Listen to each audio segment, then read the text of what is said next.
Hello. This is Toby here doing a quick art video.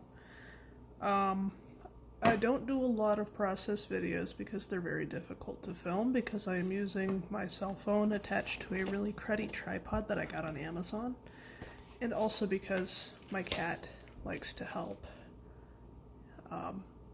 But today we're going to be doing a revisit of an older piece. One that's still very near and dear to my heart, even though it's several years old by now. I still think it holds up pretty well. If you've been following me since my DeviantArt days, all the way back like a decade ago now, you'll probably remember Sammy the safe sex unicorn.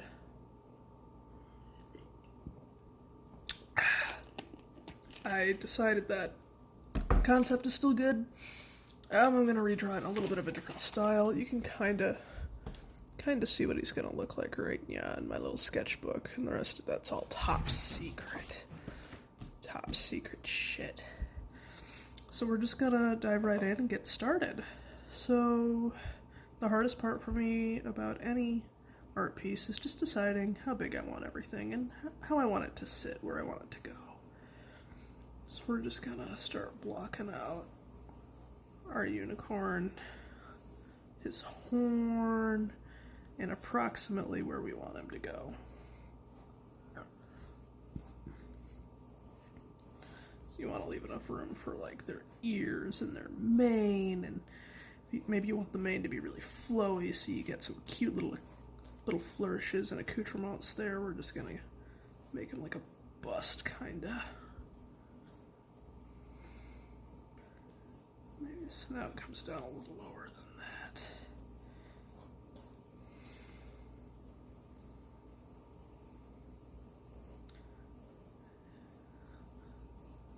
And we're going to have a little block of text here at the bottom, so I'm just going to really roughly square off approximately where I want that to go. If you're expecting really good hand lettering tutorials out of me, prepare to be disappointed because I cannot hand letter to save my soul. I think that's what we have Adobe InDesign for, but this being a traditional piece, it's just going to have to be ugly there, and that's fine. Something that I think people often take too seriously is they don't want their pieces to ever be allowed to be even a little bit ugly, but I find that the pieces I hate the most that I finish, that I think are the ugliest, are the ones that my audience really likes and are the ones that tend to sell the fastest. So I've learned to stop being really concerned if I think a piece has come out really shitty and just post it anyway and just act like it's such hot shit. And because it doesn't need to inspire everyone, just the right one. If you're doing it for money anyway, and this piece will eventually be for sale. A lot of art sales online is kind of a date game. Like, I'm very foolishly finishing this piece and posting it right at the very beginning of the month when everybody has just paid rent. So nobody is going to have any spare income to buy original art with. But if I repost it in a couple of weeks, then we'll have a lot better shot getting it to an audience that would be willing to pay for it. Selling prints is also a great game. If you like print-on-demand sites like Redbubble or Society6, I personally don't like them because I feel like it's really difficult to get paid doing that. Like, for example, I get people asking all the time, hey, do you ever sell prints of your stuff? And the thing is, I do. But I make approximately $4 a month doing prints. It's almost not worth my time to even bother sitting down and uploading them, because to upload to like Society6, you need to like have it in different sizes and file formats and shit, and the amount of work I put into even getting it ready for print is just ridiculous for how little I make doing it. So that's why I really just dislike prints in general. And if prints work for you, that's great. prefer to finish a piece and be finished with it and move on and not have to screw with it digitally forever and ever, amen. We've got some good lines falling down here. Yeah, we do. I'm gonna throw in the eyeball. It's gotta be big and cute. He is a unicorn. A super easy way to push expressions is to make sure your smiles reach the eyes. And that just means giving him a little bit of a bunched up cheek right there underneath the eye. We'll just give it a big, obvious Disney eyebrow too, and there's the other eye, and that's approximately how I want it to look, so I'm just going to leave that for now. We'll throw in nice, shiny, hell yeah. So we've got a cute face that's maybe a little small for the rest of the body that we drew, but whatever.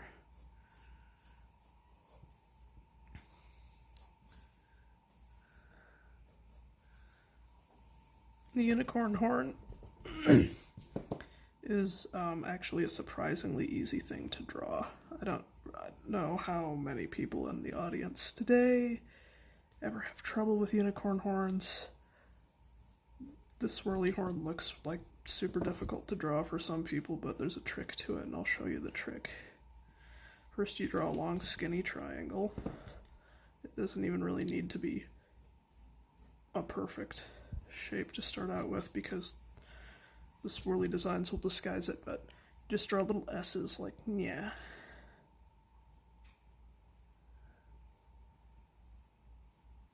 And then you kind of little S shapes all the way down. You kind of see. Of course, now that I'm trying to narrate what I'm doing, I can't do it anymore. Yeah, those are a little uneven. Whatever. I can draw this, I promise. I swear. Well, if you really have a hard go of it, just cheat and use a ruler. Nobody has to know.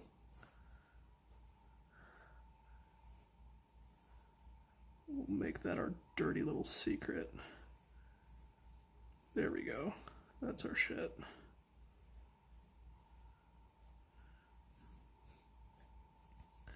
There, and that's a perfectly cromulent unicorn horn.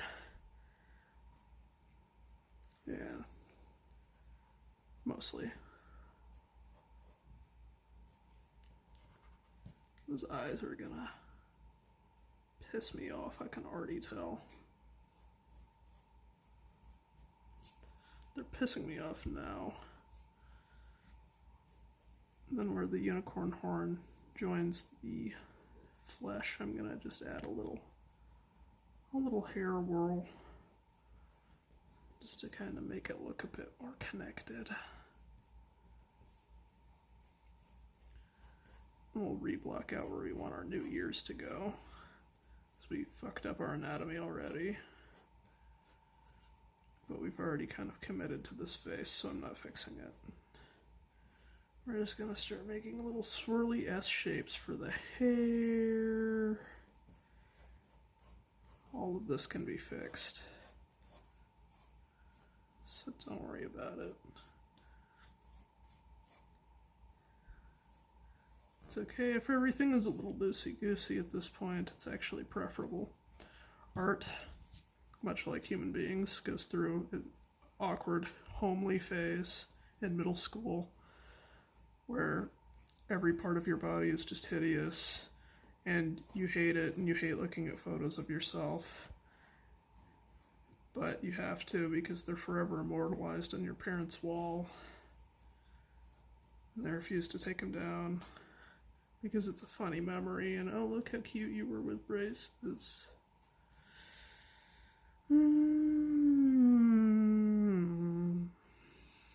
That's the worst fucking mane I think I've drawn in forever. I blame the camera. I'm so fucking lutely hideous. This would probably be way better if I was using a reference. But I'm not. I didn't draw the original with a reference either, so I guess I'm just kind of doing this for shits and grins the same way I did it back then. Nothing but my mechanical pencil and a prayer. For the purists in the audience who insist on knowing what I'm using to paint and draw with, the paper is a piece of 8.5 by 11 Bristol board. It's just like drawing paper that comes in a big yellow pad. Super easy to find, can't miss it. It's Strathmore brand. And then a 30-cent Papermate mechanical pencil. That's it.